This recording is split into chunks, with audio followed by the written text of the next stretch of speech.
Alright, so we have 5 characters here. Do you want to do 3 or 2? I don't really care. Okay, I'll do 3 for me and 2 for you. Alright, so the ones I'm doing are Jade. Okay. And Roxy. Okay. I'm not that good at doing Roxy, but whatever. And Jake. Okay. God damn it. Which means you're doing Kanaya and Dirk. Disgusting. Yes. Good luck, have fun. Right, whenever you're ready. Yeah. The orange one is I'm in, Dirk. Oh, so. yeah. Wow, really? Oh. I'm inside Jake's mansion. It's just as idiotically garish as the last time I saw it. There was once a time I swore I'd never set foot in here again, for various reasons I won't get into. Jake is the type of guy who makes you say stuff like that, but he's also the type who reminds you to never say never. Here I fucking am again in this useless dickhead's dime store McMansion, but only because I need one of his ships. Rose is still asleep from the drugs. I put her on that monstrous overstuffed velvet couch over there. My guy Squarewave is here too. I need his help today because there's a lot of cargo to wrangle. He's wheeling something around on a hand truck. Something about the height of Rose, roughly rose-shaped, and wrapped in cloth. I know she's gonna love it the first time she sees it, but the only way she'll be able to do that is when she's awake and looking in a mirror. Jake owns Skynet, a company which, among many other things, manufactures spaceships. They do a stiff business selling these rigs, especially with all the new military contracts the Crocker administration has been handing out. If it weren't for his connection to a good supply of quality StarCraft, I'm honestly not sure if I'd even bother stopping by before leaving. I'd have to think about it. Yeah, we're friends, I suppose, but there really isn't much I have to say to this guy anymore. But as long as I'm here, I have to confess I've been mulling over a few choice remarks to let him chew on while I'm gone. I didn't tell him I'd be coming. That would be a scene. He'd prepare too much. Roll out the red carpet, so to speak. Suggest plans, stammer nervously, throw on something a bit more skin-hugging than usual. I may have already mentioned, but I'm a bit too deft at this for my own good. Doing the thing where I tug at the part of someone's latent thought process that already knows they adore me. That if someone would just pull the stops from their sense of inhibition, they'd realize they would do anything for me. Though I could be overselling my methods of persuasion while but I'm restarting the sentence. Though I could be overselling my methods of persuasion while shortchanging my natural aura of charisma and dashing good looks, maybe I'm just that fucking charming. There are times when I actually do manage to underestimate my positive qualities, believe it or not. Normally, corralling Jake's attention is like greasing up your whole naked body and tackling a shrieking hog on rocket skates. There was always a part of his mind that was conflicted about me, intrigued, titillated, wary, Yeah. uh, but now he's just plain obsessed. That wasn't really what I was going for, but hey, with political warfare comes collateral damage. It's harmless enough anyway. It's not like I gave him a sick scar or anything that would hurt his value as a priceless sexual commodity. The only thing affected was his brain. It's a bit like if someone hacked a comment section. Who gives a shit? Dirk! I glance up the stairs where he's standing on the precipice overlooking the foyer.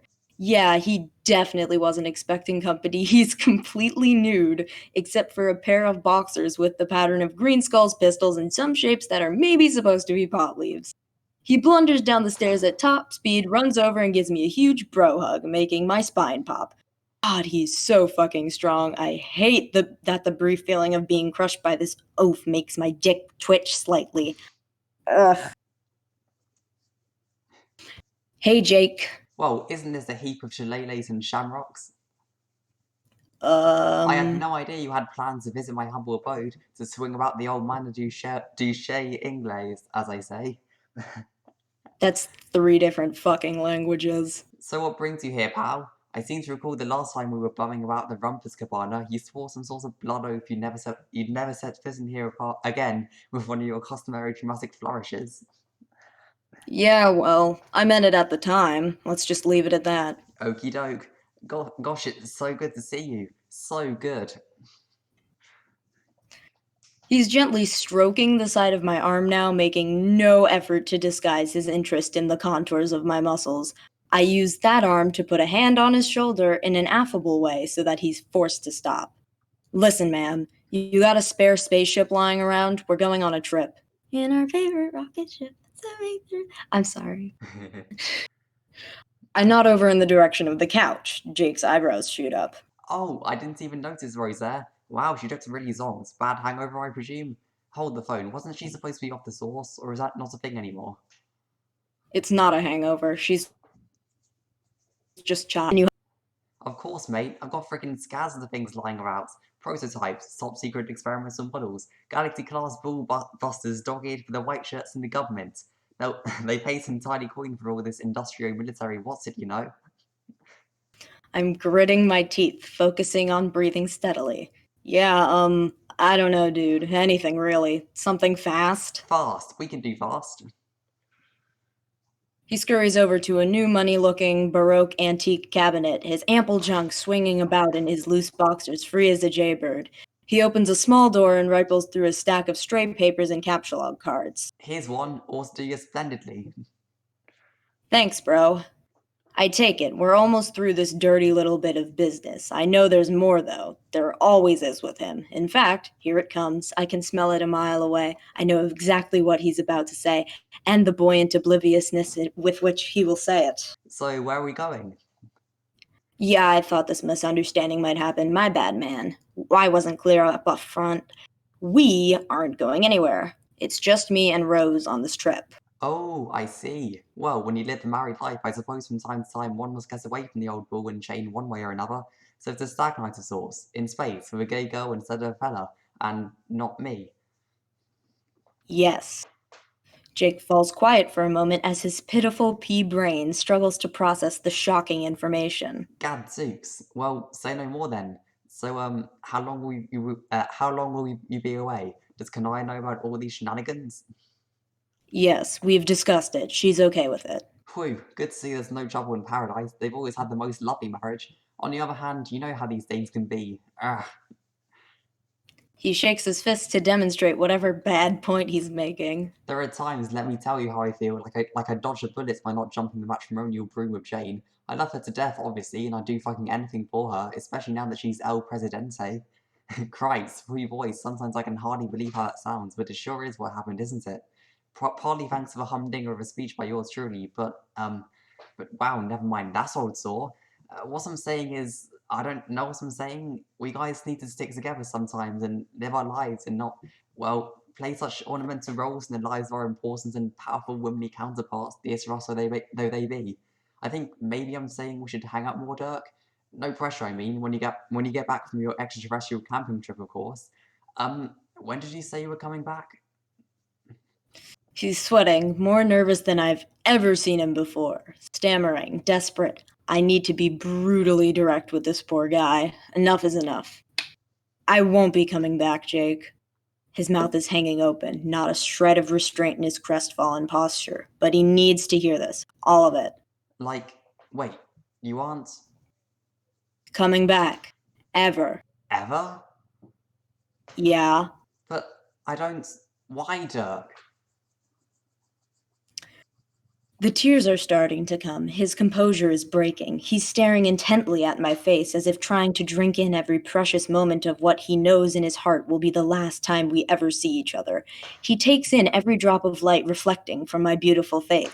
The sculpted cheekbones, the warrior's eyebrows, the deadly serious but exquisitely kissable mouth. This is the face he lives for now.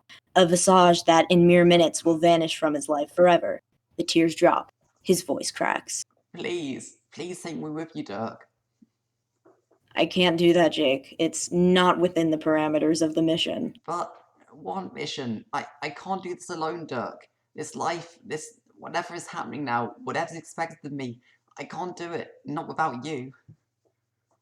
You're going to have to, man. Jane needs you now more than ever. She has a tough road ahead. It's hard running a planet, but she'll whip it into shape. I trust her, and so should you. But She needs you at her side. If all goes well, she'll rule Earthsea for millions of years, and you'll be critical to that reign. I don't know what to do, Dirk. I don't know how to help someone rule.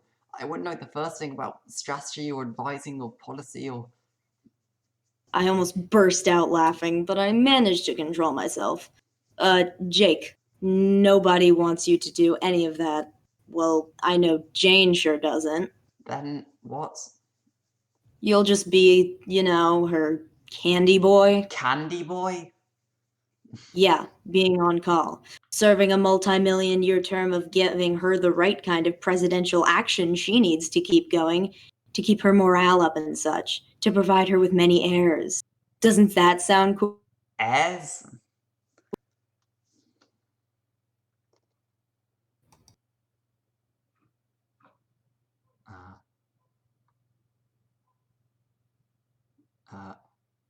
Are you still Hello? there? Oh. Yeah, did I cut? Yeah, I think so. What's the last thing I said? Oh, doesn't that sound cool, I guess? Oh, well then, the next line's yours. Oh, yeah, then I did mine, and then I couldn't hear you after that. Oh, I didn't hear you say heirs, so. I just, heirs? Yeah, like kids. A lot of them. Think about it. You could have thousands of kids. They'll all grow old and die because they aren't god dears like both of you are. But you just keep having more. Sounds pretty badass to me, like getting to live through your entire future family tree. To watch your own endlessly branching dynasty flourish. I'm almost a little jealous. No, that sounds dreadful. Dirk, please. I glance at a clock on the wall. This needs to end soon. There are a lot of important things still to be done, and this sure isn't one of them. Time to man up, Jake. This is what your life is now. It's only bad if you treat it that way. It's actually fantastic. Someday you'll get it. No, Dirk, I can't bear to let you go. You've meant so much to me my whole life. I probably did a bad job of showing that because I'm such a shitty, blubbering, fucking numbnut idiot. You don't think I know I'm a fucking bonehead who no one respects? But you're all I have to keep me anchored to any feeling of true self-worth I ever had. You taught me so much. Remember the old days in Spurb, Dirk? Those days were the absolute bee's knees. Jesus Christopher Clowncock, Dirk. You taught me about combat, philosophy, life, love, Dirk. I'm so bad with feelings. I never said it when we were together, but I love you, Dirk. I love you. There, I said it. I love you. I've never loved anyone so much my whole life. He waits a second for a response, but my face doesn't move a muscle. He won't dare waste this momentum, though. He threw in the penny. Here comes the pound. Dirk, I'm begging you just to take me with you. It's fine. You don't have to love me. I'm okay with that. Whatever you want. I just need to be here with you, near you, anything. I can't stay here, please, not without you. I want to be anywhere but here as long as it's with you. He explodes into tears, a sloppy volcanic eruption of mucus, ugly noises, and the tatters of a bared soul. He begins slumping to the ground, but I grab his shoulders roughly and lift him up with a violent jerk. I look into his eyes furiously. My glare is incinerating. It halts his infantile wailing like a cranky baby somewhere just got tossed into the vacuum of space. He's scared. No, terrified of being left with no one who truly cares for him, of the magnitude of his raw, perilously unearthed feelings. But most of all, right here, right now, he's terrified of me. I pull him close with all my strength, flush to my body, wrap my arms around him to cradle the back of his head in my calloused palm, and I kiss him. It's the softest kiss I've ever given. My lips yield in a way that feels to him impossibly, miraculously forgiving, like cannonballing into a frozen lake only to discover it's not frozen at all. Not even water. It's a sheet of 1,000 layers of silk. It's a pool of 1,000,000,000,000 discrete, tiny, shimmering beads of chilled mercury. It's the final, gentle exhale of the most beautiful symphony ever played. It's the soothing, mythically rumored oasis where the satyrs and nymphs once took pleasure and together forged the very concept of comfort we understand today. It lasts a fleeting moment. 2 ticks of the clock over there. 2 ticks longer than anyone will ever kiss him like that again. 2 ticks longer than he ever deserved. I move my hands up to his face, and with my palms on his wet cheeks, I gently push his head about 6 inches away from my face and say, "I'm sorry, Jake, but I'll never let you break my heart again." Abruptly, I turn and walk to the couch. I pick up Rose, nod at Squarewave. He springs into action, pushing the hand truck out the door. Without looking back, I follow and slam the door behind me.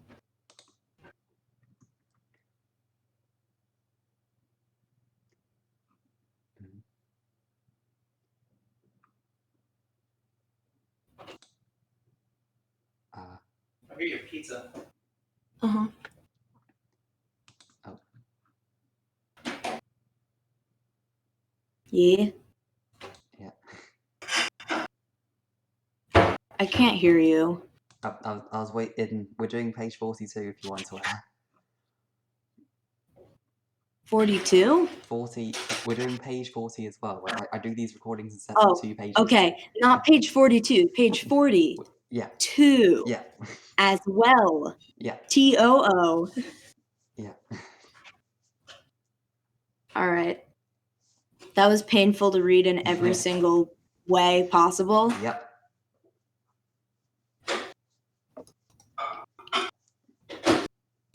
Just give me a minute for the noises in the background to stop happening before we do this again. Okay. Pause, I guess. Kanaya Miriam is single and ready to mingle. Alright, not really, but she's coping admirably with the sudden departure of her beloved spouse. She's doing her best to not think about it. That's how you get past something. Just put it out of your mind. Train your thoughts on a hopeful future and stop dwelling on the many little micro failures in your past that all added up to a doomed marriage. She's looking directly ahead, chin up, taking firm, confident stride. The heels of her designer shoes click loudly on the hospital linoleum. She grips the antidote I left for her with both hands as she scans the hall for the room number she got from the front desk. She hears Roxy's voice before she sees the number and follows the sound. She enters the room. There's Jade, still as a corpse, propped up slightly in her bed as the adjacent heart monitor beeps gently. Roxy is sitting next to her in a chair, still looking every bit the slick and cool dude he's presenting as these days. Nice.